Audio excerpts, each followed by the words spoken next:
লাউ ফুলের বড়া, তারপরে হচ্ছে ডাইলের বড়া।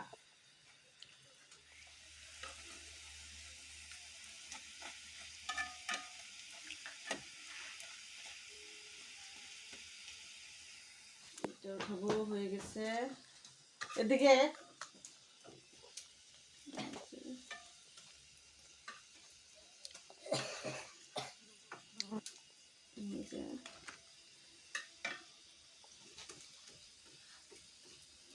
গরম হইতেছে।